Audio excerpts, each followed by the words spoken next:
Hello po. Good morning. Ito po yung aming sasakyan papuntang Tokyo, Japan. Laki po oh. Delta po ang pangalan. Ano naman sa kabila? Dalawa yun. Diba? Ang galing. Ang laki po oh. Oh. Bali dalawa po yung sa kabila, ewan ko saan yan. Ayan. Malaki po siya.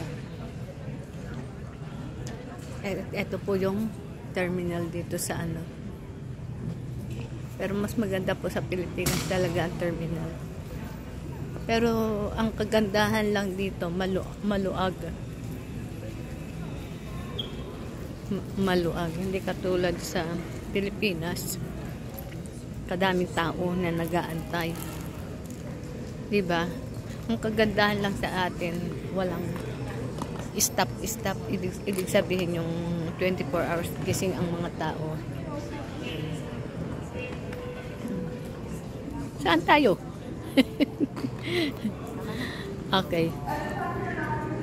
Saka naman muna. Ito po ako. Dalawa lang po kami nagbiyahe.